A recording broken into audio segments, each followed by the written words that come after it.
파리 올림픽에는 이 아시아세가 아주 약진한 그런 해라고 할 수 있습니다. 今回のパリオリンピックではアジア勢がとても活躍したそのような大会だったと言えます。 중국이 금메달 40개로 공동 1위, 2위 했죠. 2위. 中国が金メダル40個で今その2位なんですね。 일본이 금메달 20개로 3위를 했습니다. そして日本が金メダル20個でそして3位になりました。 한국도 금메달 13개로 8위를 했습니다. そして韓国も金メダル13個で8位になりました。 다 축복합니다. 皆さんを祝福します。 그런데 이 파리 올림픽 개회식에 있는 그 세리머니 때 아주 놀라운 것들이 많았죠. しかしパリオリンピックの開会式のセレモニーの時にはもう驚くようなことがたくさんあったんですね。 뭐 세상이 얼마나 성적으로 타락했느냐 하는 것을 그 현실을 그냥 그대로 보여줬다 이렇게 할 수가 있습니다. この世がどれほど性的に堕落しているかというその現実をそのまま見せてくれたようなそういうセレモニーでした。 그 올림픽을 보기 위해서 아이들부터 어른까지 모든 전 세계 사람들이 그걸 보고 있는 중에 オリンピックを見るために幼い子供からまた大人まで全世界の人が今それを見ている時です。 이 동성연애자 사람들이 서로 뭐 이렇게 하다가 방으로 들어가는 그런 장면도 나오고 同性愛者の方がお互いに何かをしていて部屋に入っていくというそういう場面もありました。 또 레오나르도 다빈치의 이 최후의 만찬 그림을 그대로 인용을 해서 またレオナルド・ダ・ヴィンチの最後の晩餐の絵をそのまま引用して 예수님과 그 12제자를 마치 동성 연애자처럼 이렇게 표현을 했습니다. イエス様とその十二弟子をこの同性愛者のようなそのような表現をして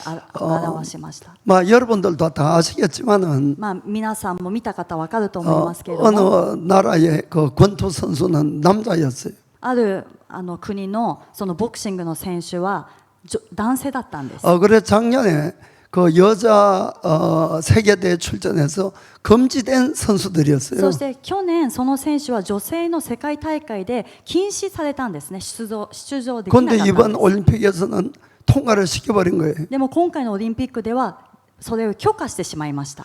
그 당연히 남자가 이기죠. そしたらもう女性の中で当然男性が勝ちます。 결국 금메달까지 따고 結局そのボクシングの選手は女性の部で金メダルを獲得しました。 그리고 그때 이 불른 노래들이 이매진 가는 노래가 있는데 そしてまたそこで歌われた曲がですね、イマージンという歌がありました。 그 내용이 완전히 반성경적인 내용입니다. その歌詞の内容を見ると本当に反聖書的な内容なんです。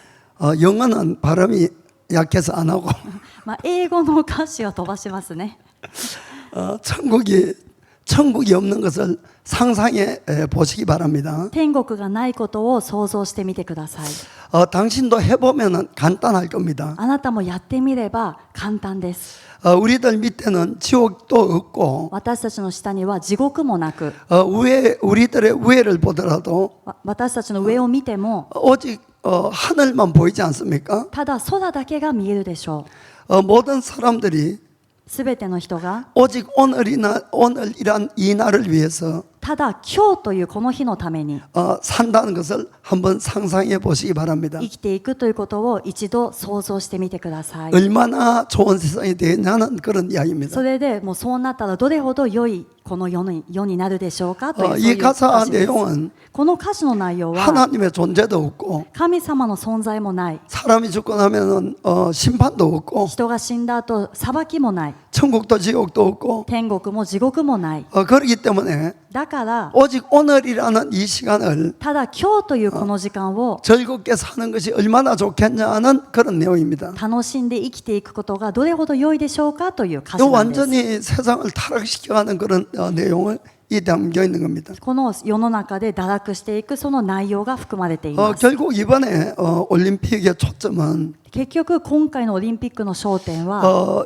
인류를 스포츠를 통해서 하나를 만든다 그런 목적보다도 この人類をスポーツを通して一つにするというそのような目的よりも 하나님도 심판도 없으니까 神様も裁きもないから 동성애가 되든지 무엇이 되든지 同性愛であっても何であっても 뭐든지 당신이 하고 싶은 대로 하는 하면서 인생을 즐기라 하는 것이 테마 같아요. 何でもいいからあなたがやりたいことをやりながら人生を楽しんでくださいというのがテーマだったみたいなんですね。 이 전 세계를 향해서 그런 이 죄악을 조성하는 그런 메시지를 이번에 내보낸 겁니다. この全世界に向けてこのような、罪をですね増やすようなそういうメッセージを送りました。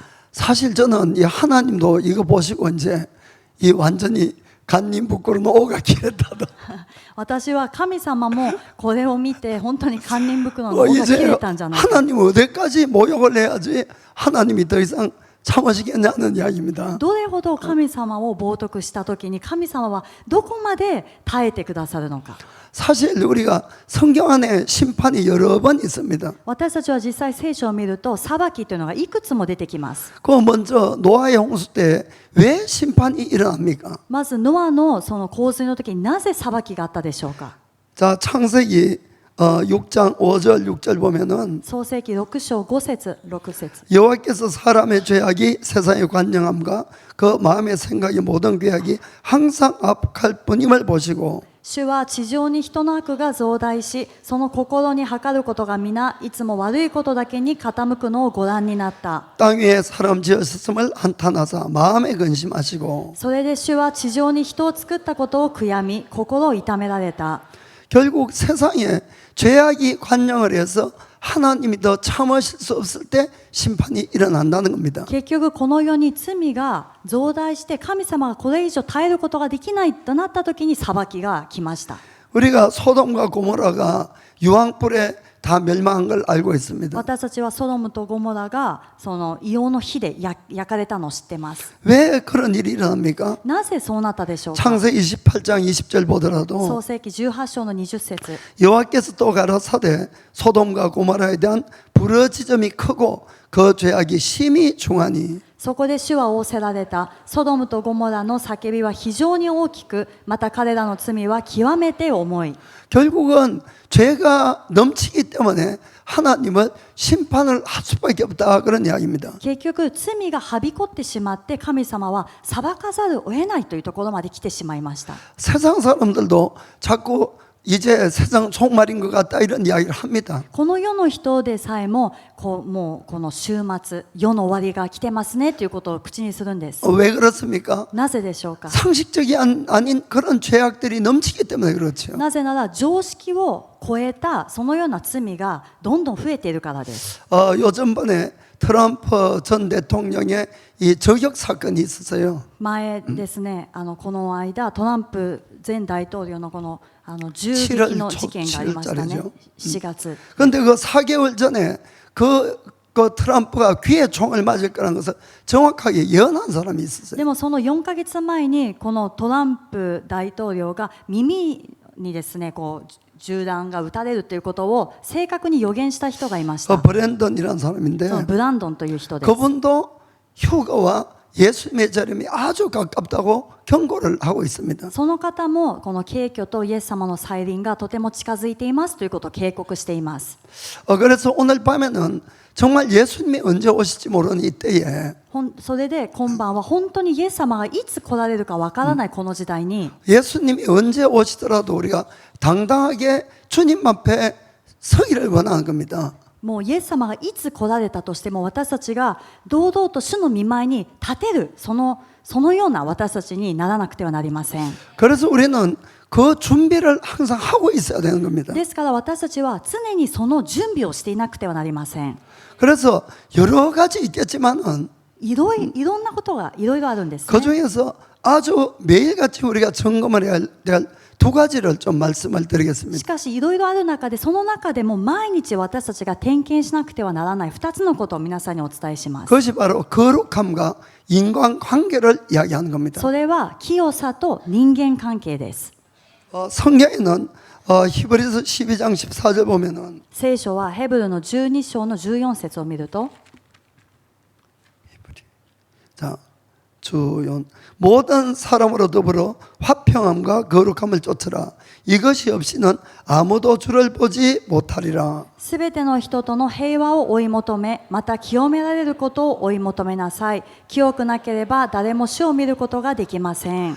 이 평화를 화평케 하는 것과 이 거룩함을 추구하라고 이야기를 합니다. 平和と清くなることを追い求めなさいと書いてあります。 이것이 없으면은 아무도 주님을 못 본다고 명백하게 말씀하고 있습니다. そしてこれがなければ誰も主を見ることができませんと明確にここで書いてあります。 저는 제가 성경을 통해서 주님을 만날 수 있는 최소한의 조건이 저는 이거라고 생각합니다. 私は聖書を通して主に会うことができるこの最小限の条件がこれだと思うんですね。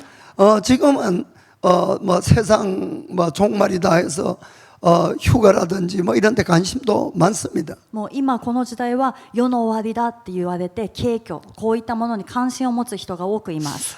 그리고 뭐 휴가는 언제 일어난다 이런 말씀도 많은데 また景挙はいつ起こるのかこういった内容のメッセージなどもあります。 우리가 휴가가 언제 일어나는 것을 그걸 아는 것이 중요한 건 아닙니다. しかし私たちは景挙がいつ起こるのかこれを知ることが重要なのではないんです。 내가 휴가를 받을 수 있는가 없는가가 100번 더 중요하다는 겁니다. 自分は景挙されるのかされないのかこれの方が100倍大事なんですね。 그런데 만일에 내가 거룩함과 인간관계에 문제가 있다면은 でももし今現在私に清さと人間関係における問題があるならば 절대 휴가가 될 수 없다는 겁니다. 決して景挙はされないということなんです。 그리고 우리가 기도할 때 기도의 중요한 부분이 성령님과의 교제를 하는 겁니다. また私たちが祈るときに祈りの重要なポイントは聖霊様との交わりです。 그런데 그 성령님과의 교제에서도 내가 인간관계와 거룩함에 문제가 있다면은 でもその聖霊様との交わりの中でも私に清さと人間関係においての問題があるならば 아무리 기도를 해도 실제 교제는 일어나지 않는다는 겁니다. どんなに長時間祈っても実際の聖霊様との交わりは得られないということです。 그것뿐만 아니고 우리가 주님이 오시기 전에 내가 먼저 죽을 수도 있는 거예요. それだけではなくて私たちは主が来られる前に私が先に死ぬかもしれません。 그때도 사실 기준은 마찬가지라는 겁니다. でその死んだ時でさえも実際基準は同じなんです。 내가 거룩함과 인간관계에 문제가 있었다면은 自分に清さと人間関係の問題があったならば 절대로 주님 나라에 들어가서 주님과 영원히 살 수가 없다는 걸 우리는 깨달아야 되는 것입니다. 決して主の御国に入ってそして主と永遠に生きていくということはできないというのを私たちは心に留めなければなりません。 그래서 우리가 무엇보다도 내가 신앙생활하면서 가장 기본적으로 늘 살펴봐야 되는 것이 나의 거룩함과 바로 인간관계란 겁니다. ですから私たちが信仰生活をしながら何よりも基本的にいつも自分自身を点検しなくてはならないのが自分の清さと自分の人間関係であります。 왜 거룩함과 인간관계가 이 영생과 이렇게 밀접한 관계가 있는가? なぜ清さと人間関係がこれほど永遠の命と密接な関係があるのか。 그걸 오늘 밤에 좀 보겠습니다. それについて今晩見ていきたいと思います。 자, 먼저는 우리가 거룩함을 성경은 추구하라고 되어 있습니다. まずこの清さを追い求めなさいと聖書は言っています。 하나님께서 죄인인 우리를 아들 예수님의 죽음을 통해서 구원한 목적이 어디 있느냐 하는 걸 여러분들이 좀 아셔야 됩니다. 神様が御子イエス様を死に渡されて罪人である私たちを救われた目的がどこにあるのかというのを見ていきたいと思います。 성경은 우리가 거룩하기 위해서 불렀다고 되어 있습니다. 聖書を見ると私たちを清くなるために呼ばれたと書いてあるんです。 베드로전서 1장 15절에서 16절 보겠습니다. 第一ペテロ1章の15節から見ます。 오직 너희를 부르신 거룩한 자처럼 너희도 모든 행실에 거룩한 자가 되라. あなた方を召してくださった聖なる方に倣ってあなた方自身もあらゆる行いにおいて聖なるものとされなさい。 기록하였으되 내가 거룩하니 너희도 거룩할지어다 하셨느니라. それは私が聖であるからあなた方も聖でなければならないと書いてあるからです。 하나님은 죄인인 우리를 아들 예수님을 통해서 우리를 하나님의 자녀 삼아 주셨어요. 神様は罪人である私たちを御子イエス様を通して私たちを神の子供としてくださいました。 이것은 에베소서 1장을 보면은 이 세상을 만들기 전부터 우리를 예정해서 불렀다고 되어 있습니다. これを見るとエペソの一章を見ると世界の元いの置かれる前からと書いてあるんですね。 거기에 왜 부르는지 목적이 거기에 적혀 있습니다. そこに呼ばれた召された目的が書いてあります。 자, 1장 4절 보겠습니다. 一章の4節。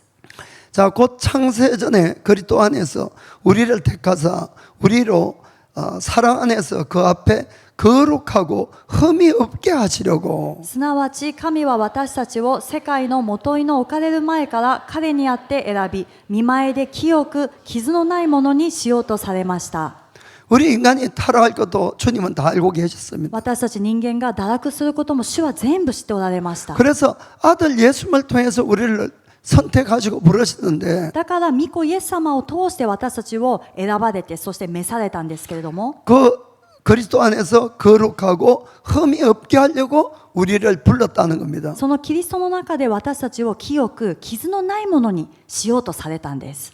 그리고 성경에는 만일에 우리가 하나님 앞에 거룩함을 거절하는 것은 そして聖書にはですね、私たちがもし神様の御前で清くなることを拒むならば、 그것은 하나님 자신을 거절하는 거라고 기록되어 있습니다. それは神様ご自身を拒むことであると記録されています。 자, 데살로니가 전서 4장 먼저 3절 보겠습니다. 第一テサロニケの4章3節 하나님의 뜻은 이것이니 너희의 거룩함이라 곧 음란을 버리고. 神の御心はあなた方が清くなることです。 하나님의 뜻이 무엇인지를 분명히 기록하고 있습니다. 神様の御心が何であるかをここに明確に書いてあります。 자, 7절 8절도 보면은 7、8節 하나님이 우리를 부르심은 부정케 하심이 아니요 거룩케 하심이니. 神が私たちを召されたのは汚れを行わせるためではなく清潔を得させるためです。 그러므로 저버리는 자는 사람을 저버림이 아니요 너에게 그의 성령을 주신 하나님을 저버림이니라. ですからこのことを拒む者は人を拒むのではなく、あなた方に聖霊をお与えになる神を拒むのです。 하나님은 우리를 거룩하게 하시려고 불렀는데 神様は私たちを清くしようと呼ばれたのに、 내가 거룩함을 추구하지 않는다는 것은 私が清さを追い求めないということは、 성령을 주신 하나님을 거부하는 거나 똑같다고 말씀하는 겁니다. 聖霊様を与えてくださった神様を拒むのと同じですということなんです。 그래서 성경은 우리가 거룩하지 않으면은 주를 볼 수가 없다고 이렇게 말씀을 하는 겁니다. だから聖書は私たちが清くなければ主を見ることができないと言っているんです。 왜냐하면은 하나님의 본질은 거룩함이기 때문에 그런 것입니다. なぜなら神様の本質が清さだからです。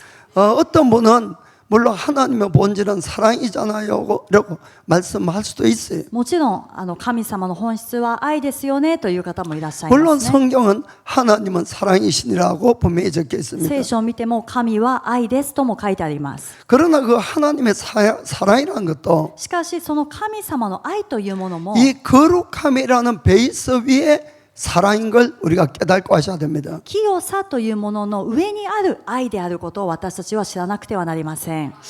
왜냐하면 성경 안에는 많은 천사들이 하나님을 찬양하는 장면이 있습니다. 聖書を見ると多くの御使いが神様を褒めたたえる賛美する場面が出てきます。 많은 피조물들이 하나님을 찬양하는 장면이 있습니다. 多くの被造物が神様に賛美を捧げる場面が出 그 てきます。 찬양의 내용을 보면은 その賛美の内容を見ると、 하나님은 사랑이시라 사랑 하는 건 없어요, 여러분. 神様は愛のお方だ、愛だっていうのはないんですね。 하나님은 거룩하시다, 거룩하시다 하나님 이렇게 되어 있어요. 神様は聖なるかなと書いてあります。 이사야서 6장 2절부터 3절 보겠습니다. イザヤの6章の2節から見ます。 이 세라핌 가는 건 천사들의 그룹을 이야기합니다. このセラフィムっていうのは御使いたちのグループを指しています。 최고의 하나님 바로 옆에 모시는 그룹이 이 스랩들입니다. もうその御使いの中でも一番上の神様のすぐ横で主に仕えているそのグループがセラフィムです。 스랩들은 모셨었는데 각기 6 날개가 있어. 그 둘로는 그 얼굴을 가려였고 그 둘로는 그 발을 가리고 그 둘로는 날며 セラフィムがその上に立っていた。彼らはそれぞれ6つの翼があり、おのおのその2つで顔を覆い、2つで両足を覆い、2つで飛んでおり、 서로 창화하여 가로되 거룩하다 만군의 여호와여 그 영광이 온 땅에 충만하도다. 互いに呼び交わして言っていた。聖なる万軍の主、その栄光は全地に満つ。 아멘. アメン。 이 천사의 날개가 6인데 この御使いの翼が6つですけれども、 하나님이 얼마나 거룩하시면은 神様がどれほど清いお方であったら 감히 그분을 볼 수도 없는 そ 거예요. の方を見ることができません。 그래서 두 날개로는 얼굴을 가리고 だから2つの翼では顔を覆い、 그리고 두 날개는 바른 행위를 의미합니다. 자기 행위를 가리고 またその足というのは自分の行いを意味しています。自分の行いを隠します。 그리고 두 날개로 날면서 거룩하다 거룩하다 거룩하다 만군의 하나님 이렇게 찬양하는 겁니다. そして2つの翼で飛びながら聖なる聖なる聖なる万軍の主というふうに賛美をするんです。 우리가 계시록에 보면은 하늘나라의 예배 장면이 나옵니다. 黙示録を見ると天の御国での礼拝の場面が出てきま 자, す。 계시록 4장 8절 보겠습니다. 黙示録4章の8節。 자, 내 생물이 각각 6날개가 있고 그 안과 주위에 눈이 가득하더라. 그들이 밤낮 쉬지 않고 이르기를 거룩하다 거룩하다 거룩하다 주 하나님 곧 전능하신 이여 전에도 계셨고 이제도 계시고 장차 오실 자라 하고. この4つの生き物にはそれぞれ6つの翼があり、その周りも内側も目で満ちていた。彼らは昼も夜も絶え間なく叫び続けた。聖なるかな、聖なるかな、聖なるかな。神であられる主、万軍の支配者、昔いまし、常にいまし、後に来られる方。 아멘. アメン。 하나님의 본질이 거룩이라는 것을 분명히 우리는 알 수가 있습니다. 神様の本質が清さであることを私たちはここで分かります。 그래서 성경은 거룩하지 않으면 하나님을 뵐 수가 없다고 분명히 말씀하는 だ 겁니다. から聖書は私たちに清くなければ主を見ることができないと明確に語っているんです。 그래서 성경은 우리에게 거룩함을 추구하라고 명령하고 있습니다. だから聖書は私たちに清さを追い求めなさいと命令しているんですね。 이것은 여러분 거룩하지 않으면 절대로 구원을 못 받는다 그 뜻이 아니에요, 여러분. これは皆さん、清くなければ決して救いも得ることができないという意味ではないんですね。 문자 그대로 거룩함을 항상 추구하는 삶을 살아라 그 뜻입니다. その文字通り清さをいつも追い求める生き方をしなさいという意味なんです。 그래서 내가 평소에 거룩함을 늘 추구하고 사는 삶인지 그렇지 않은지를 이야기한다는 거예요. それは私がこのいつもの日常生活の中で清さを追い求めて生きているのか、そうでないのかということを意味しています。 사실 예수님 외에는 완전히 거룩하신 분은 아무도 없습니다. 実はイエス様以外には完全に清い人っていうのは誰もいないんです。 우리 인간이 아무리 노력을 해도 완전한 거룩함에는 갈 수는 없어요. 이거는. 私たち人間がどんなに努力してもこの完全な清さに到達することはできません。 이 뜻은 하나님은 늘 우리의 마음의 동기를 보고 계신다는 것을 아시길 바랍니다. これはどういう意味かというと、神様はいつも私たちの心の動機を見ておられるということです。 우리가 부족하지만은 늘 내가 거룩함을 향해서 한 발 한 발 앞으로 가려고 하느냐 안 하느냐 그걸 본다는 것이에요. 私たちは足りない人間だけども、いつもその清さに向かって一歩一歩進んで追い求めているのか、そうでないのか、これを見ておられるということです。 내가 정말로 거룩함을 추구해서 나아가게 되면은 우리에게는 반드시 거룩함의 열매가 조금씩 맺어져 가는 겁니다. 私たちが本当に清さに一歩一歩進んで、そして清さを追い求めていくならば、私たちには必ずそこから得られる実というものが結ばれるようになっています。 어떤 의미인가 하면은 それはどういう意味かというと、 내가 5년 전에 어떤 죄를 지었어요. 例えばある人が5年前に、ある罪を犯しました。 또 3년 전에 어떤 죄를 지었다고 あ 합시다. るいは3年前にある罪を犯しました。 지금은 그 죄를 짓지 않는다 이런 이야기입니다. でも清さを追い求めて生きてきたならば、今はその罪を犯していないということです。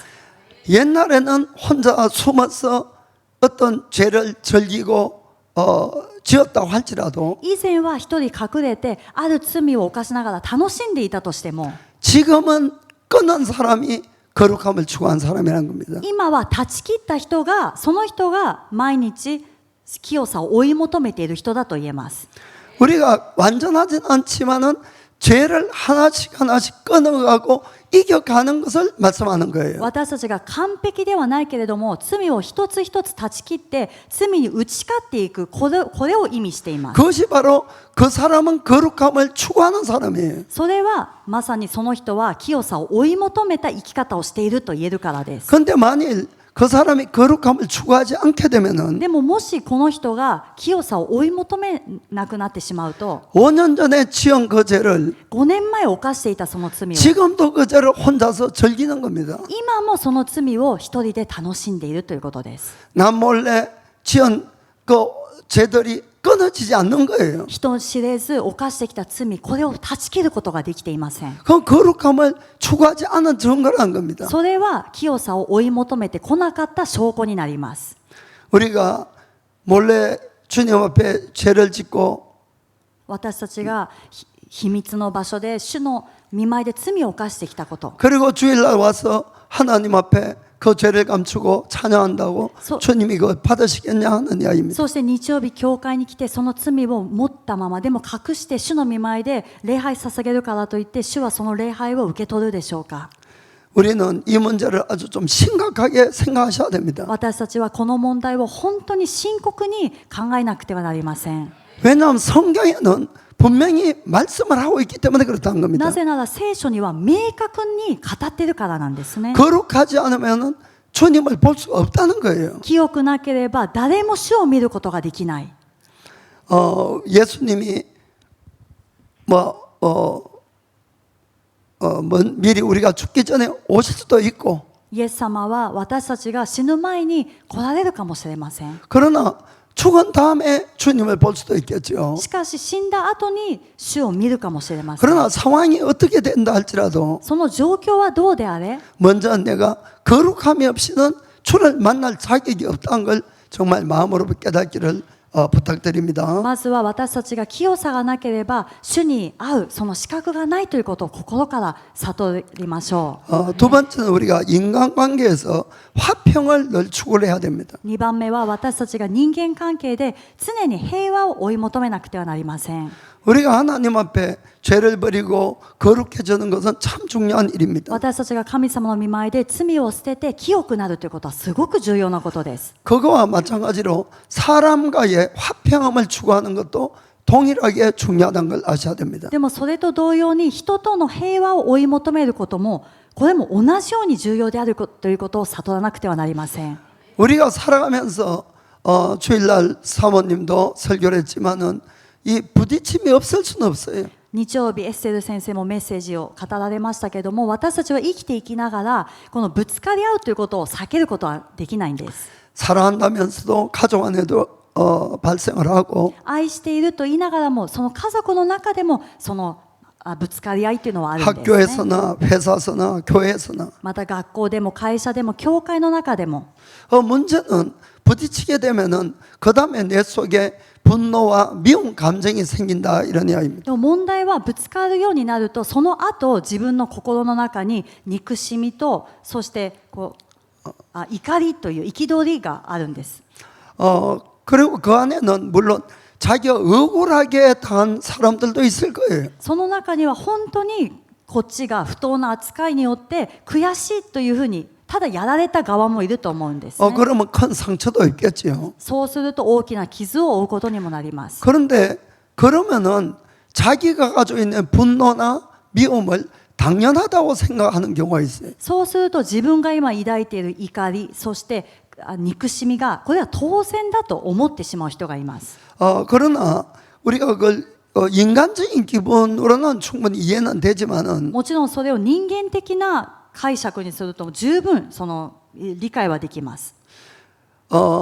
그러나 우리의 모든 것을 가장 정확하게 심판하실 분은 오직 하나님 한 분이라는 것을 늘 명심해야 됩니다. しかし私たちのすべてのものを最も正確に裁かれる方はただ神様であるということを常に意識しなければなりません。 그런 내가 아무리 억울해도 그 심판을 주님께 맡겨야 되지. ですからどんなに悔しかったとしてもこの裁きは主に委ねなくてはなりません。 그걸 내가 자꾸 심판하려고 하고 미운 감정과 이 분노를 내면은 자기만 죄를 짓는다는 것이 でもそれを自分で復讐しようそしてこの憤りとまた憎しみの思いを下ろさないならば自分がその裁かれてしまうんです。 자, 에베소 4장 26절 보면은 エペソの4章26節 분을 내어도 죄를 짓지 말며 해가 지도록 분을 품지 말고 怒っても罪を犯してはなりません。日が暮れるまで憤ったままでいてはいけません。 억울한 일을 당하면 화가 날 수는 있다는 겁니다. 悔しいことをされると怒りが出るっていうのはそれはあり得るんです。 그러나 그걸 계속 가지고 있으면 죄로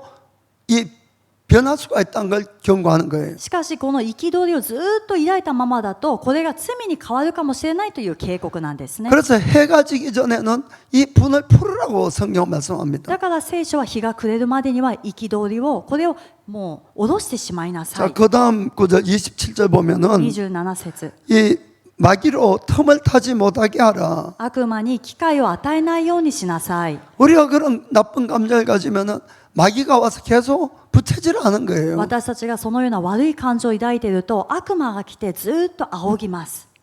그래서 내가 이런저런 이유로 누군가를 계속 미워하고 있다 하면은 ですからもし私たちがこういう理由ああいう理由である誰かをずっと憎んでいるならば 성경은 구원받지 못한다고 말씀하는 겁니다. 聖書はその人は救われることがないというふうに言っています。 요한일서 3장 15절에는 第一ヨハネの3章の 15절 15節 그 형제를 미워하는 자마다 살인하는 자니 살인하는 자마다 영생이 그 속에 거하지 아니하는 것을 너희가 아는 바라. 兄弟を憎む者は皆人殺しです。言うまでもなく誰でも人を殺す者のうちに永遠の命がとどまっていることはないのです。 제 말이 아니라 성경이 이야기를 하는 겁니다. 私のメッセージではなくて聖書がこのように言っています。 그래서 내가 남을 미워한다는 것이 얼마나 큰 죄가 된다는 것을 여러분이 정말 아셔야 됩니다. ですから私たちは誰かを憎むということがどれほど大きな罪なのかということを皆さん本当に知らなくてはなりません。 그 어떤 분들은 당신은 내 마음을 모른다고 그래요. ある方はこういうことを言うとですね、もうあなたは私の経験したことを経験してないからわからないんです。 당신이 한번 당해보면 똑같을 거라고 이야기합니다. あなたが同じ目に遭ってみたらわかると思います。 그렇겠죠. まあそうだと思いますね。 그러나 우리 모든 인간은 하나님에 대해서 얼마나 마음을 아프게 했는지 아십니까? でも私たちすべての人間は神様の心をどれほど痛めてきたか考えたことありますか？ 내가 죄를 지었다는 자체는 그분의 가슴에 못을 판 거예요. 私が罪を犯したというこれ自体がその方の胸にですね釘を刺したことになるんです。 그럼 하나님이 우리한테 그걸 복수를 했으면 다 죽어야 で 되지 神 않습니까? 様がその度に私たちに復讐したならばみんな死ななくてはなりません。 하나님은 복수가 아니라 용서를 택했어요. 神様は復讐ではなく許しを選んでくださいました。 그래서 대신 아들을 십자가에 죽게까지 하시면서도 나를 용서해 줬다는 것을 늘 잊지 마셔야 되는 겁니다. それで代わりに御子を十字架で死なせて私たちの許しを選んでくださったということを私たちは常に忘れてはいけません。 그래서 억울한 거 저도 많이 있고 잘 압니다. 저도. だから悔しいこと、悔しい気持ちというのは私もたくさんあったし、そしてその気持ちは分かります。 그러나 그걸 하나님께 맡기셔야 돼. しかしこれもまた神様に委ねなくてはなり 그 ません。 예수님이 분명히 말씀합니다. イエス様が言われました。 마태복음 6장 14절 15절에 マタイの6章14、15。 너희가 사람의 과실을 용서하면 너희 천부께서도 너희 과실을 용서하시려니와 もし人の罪を許すならあなた方の天の父もあなた方を許してくださいます。 너희가 사람의 과실을 용서하지 아니하면 너희 아버지께서도 너희 과실을 용서하지 아니하시리라. しかし人を許さないならあなた方の父もあなた方の罪をお許しになりません。 그 나를 위해서 용서하셔야 되는 거예요. ですから私のために自分のためにでも許さなくてはなりません。 내가 그 사람을 용서 안 하고 미워하면 전부 내 죄가 되고 내가 용서를 못 받는데 私がその人を許さない、そして憎み続けるならばその全てが自分の罪になって自分が許しを得られないという結果になります。 그 자꾸 내가 누군가를 마음으로 미워하고 정죄하고 이렇게 하는 것은 ですから私たちがずっと心の中で誰かを憎んで、そして心でその人を裁いているならば 사실은 하나님의 저울에 달렸을 때 その神様の計りにこう測られた時に 솔직히 누가 잘못한 거는 자기도 모르는 거예요. どちらが本当に間違っているかということは自分自身も正確にわからない時があります。 나는 억울해서 막 남을 정죄하고 하지만은 自分はただただ悔しくてその相手を裁いたりしていますけれども、 하나님은 네가 더 잘못해서 했을 수도 있는 겁니다. 神様の視点からはあなたの方が間違ってるよということもあるかもしれません。 그래서 우리는 이 정죄하고 미워하고 이런 것들이 내가 자꾸 하나님 자리에 있는 거예요. ですから私たちが誰かを憎む、そして誰かを裁くということ自体が自分が神の座に座ろうとしていることになります。 내려와셔야 됩니다. 皆さん降りなければなりません。 우리는 심판받을 자지 私たちは裁かれるべき人であって、 우리가 심판하는 것은 아니에요. 私たちは裁く人ではありません。 하나님이 정말 공의로우신 하나님을 믿는다면은 神様が本当に公義の神様であるということを信じるならば、 그분에게 맡겨야 되는 겁니다. その方に委ねなくてはなりません。 야고보서 4장 11절 12절에 ヤコブの4章11節から、 형제들아 피차 비방하지 말라. 형제를 비방하는 자나 형제를 판단하는 자는 곧 율법을 비방하고 율법을 판단하는 것이라. 내가 만일 율법을 판단하면 율법의 준행자가 아니요 재판자로다. 兄弟たち、互いに悪行を言い合ってはいけません。自分の兄弟の悪行を言い、自分の兄弟を裁く者は立法の悪行を言い、立法を裁いているのです。あなたがもし立法を裁くなら、立法を守るものではなく裁くものです。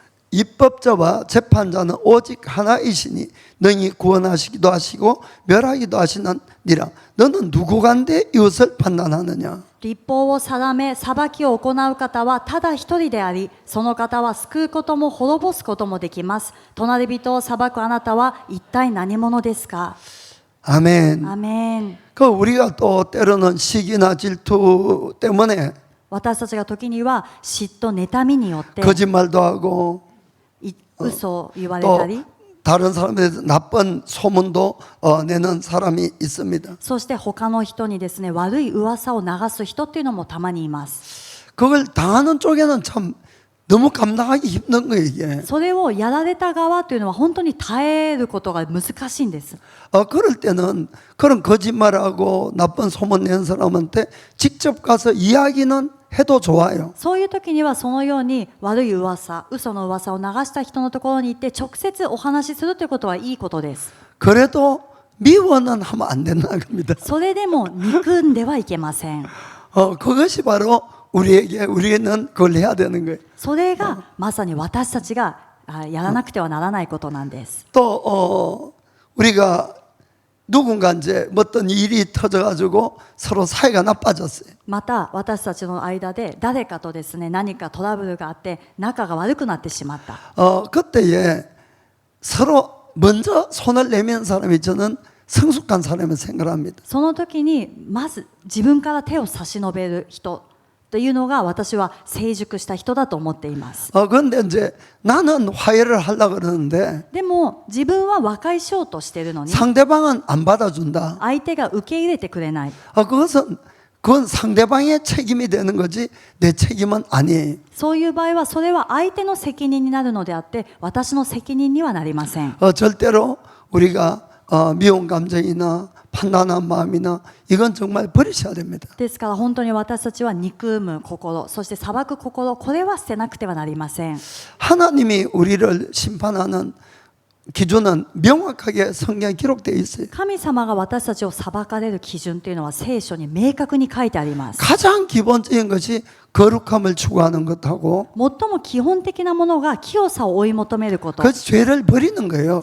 その清さを追い求めることっていうのが罪を捨てることになります。 그리고 인간관계에 대한 것은 사랑을 이야기합니다. そして人間関係というのは愛を表現しているんですね。 정말 내가 사랑을 추구하면은 그 사람을 미워해서는 안 되겠죠. 本当に私たちが愛を追い求めるならばその人を憎んではならないということなんです。 그런데 이 두 가지는 매일 일어나는 거예요. 솔직히 우리 삶 속에서. でもこの2つは毎日私たちの人生の中で生活の中で起きてきます。 죄에 대한 유혹도 있고 罪に対する誘惑、 인간관계에 대해서 불편함도 있고 また人間関係でのこの葛藤もあります。 내려오기 전에 윌카슨 목사님 메시지를 짧은 게 있어 들었는데 この礼拝のために降りてくる前にですね、ウィルカーソン先生の短いメッセージを聞いてきました。 방법을 말씀해 주시더라고요. その方法を教えてくださったんですね。 올라올 때마다 당신이 죽어라는 거예요. 何かが込み上げてくるたびにあなたが死になさいと。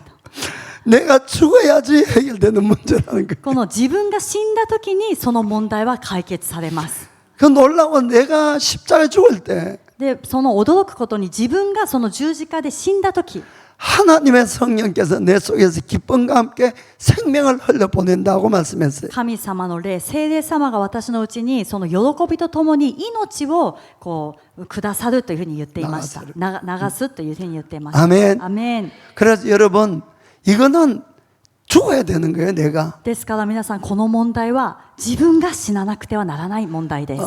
이 육신의 것은 매일 자라나고 こ 일어납니다만은 の肉のことは毎日のようにやってくるし、その何かが起きるんですね。 그러나 최소한 두 가지. 오늘 자기 전에 내가 거룩했냐? 내가 누군가를 미워한 건 없냐?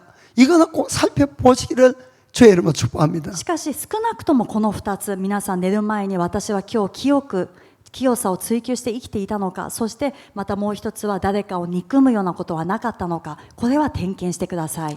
그래서 우리가 그거를 매일 추구하고 버리고 회개하고 또 주님 앞에 기도하게 되면은 そのようにして私たちがこの2つを毎日追い求めて、そして自分のものは捨てて悔い改めて主の御前に進んでいくならば、 주님 안에서 기쁨이 사실 넘쳐나게 돼 있어요. 本当に主の中での喜びというのが満ち溢れるようになります。 그리고 구원의 확신도 분명히 내 마음에 자리 잡는 겁니다. また自分の心に救いの確信もこの確かに得ることができるようになります。 세상은 점점 어둠으로 향하고 있어요. この世界はもっともっと暗闇に向かって進んでいるんですね。 자꾸 그것을 보고 우리가 따라가지 마시고 でもそれを見て私たちも汚染されてついていくのではなく、 오히려 내 쪽에서 빛을 발하는 우리가 되어 갑시다. むしろ私たちの方で光を放つ私たちとなっていきましょう。 자, 기도하겠습니다. お祈りします。